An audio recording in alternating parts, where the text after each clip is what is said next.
A strong handshake may signify assertiveness or confidence, but when that grip strength is really put to the test, it can also estimate whether or not somebody is at risk for type 2 diabetes. This video is going to cover a study that my research team carried out where we created grip strength cut points that are used for detecting type 2 diabetes risk. I'm Dr. Elise Brown, and I'm a scientist who studies how exercise can help prevent and slow the progression of diabetes. Before jumping into the research, I first want to introduce you to grip strength measurement.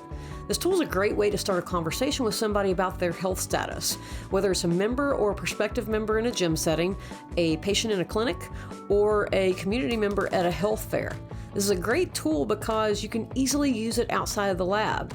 It's quick, it's easy to learn how to operate, it's affordable, and it gives an estimate of total strength. Normalized grip strength is the next concept that I want to introduce you to. Grip strength itself is measured by a device called a hand grip dynamometer. You squeeze the dynamometer as hard as you can, and it measures the force that you're exerting. Normalized grip strength simply means the grip strength value that we just measured using the hand grip dynamometer divided by the person's body weight.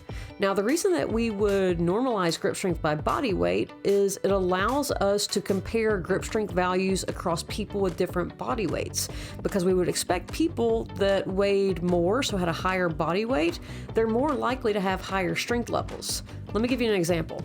If I was trying to compare the strength levels of a woman who weighs 150 pounds compared to a woman who weighs 250 pounds, I would expect the woman who weighs 250 pounds to be stronger than the woman who weighs 150, simply because she's likely to have more muscle mass.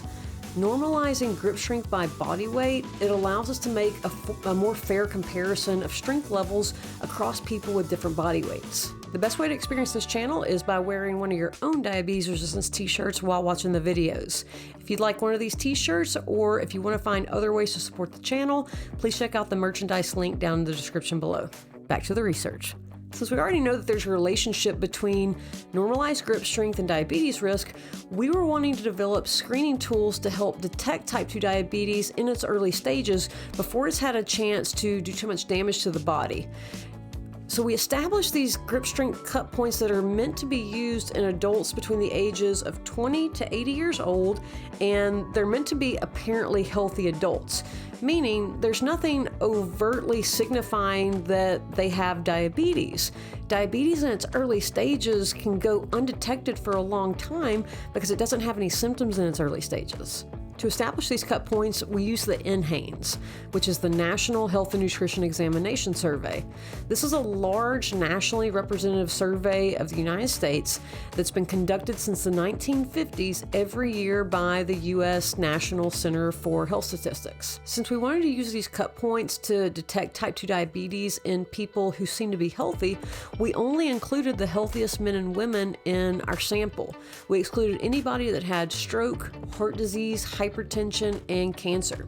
If you're finding this information useful, please hit like and subscribe. When measuring grip strength, a Timecodes digital grip strength dynamometer was used. So the participants stood with their arms straight by the side, and they squeezed the dynamometer as hard as they could.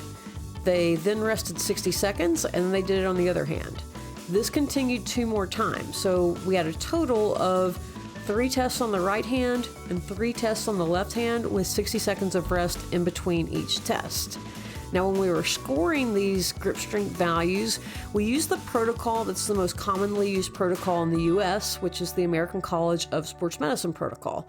And simply put, we just took the highest score of their left hand and the highest score of their right hand, and we added them together. Now that we had the grip strength scores, next we needed to see if the grip strength scores could then predict prediabetes and type 2 diabetes, because we needed to see if there was a relationship there before we could actually establish cut points.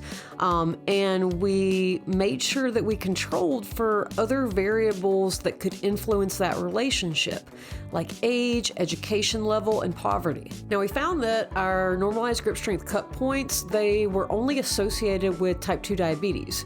They weren't linked to prediabetes, so we couldn't establish cut points for prediabetes.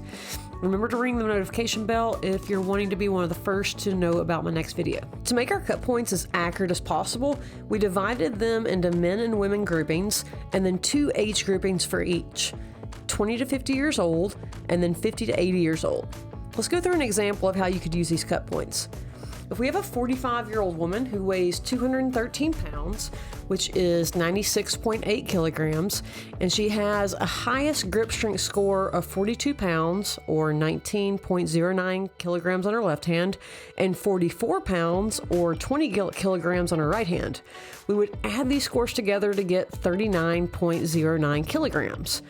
We would then divide this sum by her body weight of 96.8 kilograms and get a normalized grip strength value of 0.404. Since this value is lower than the cut point for her age group of 0.57, this means that she's at risk for type 2 diabetes. If you use these cut points in whatever population that you work with, at a fitness center, in a clinic, or in a community setting, it's important to understand that we don't diagnose diabetes using these cut points. The point is to just identify people who could benefit from receiving more accurate tests like an A1C test. If you want to check out the research paper where we establish these cut points, I have a link to it down in the description below. Thank you for watching.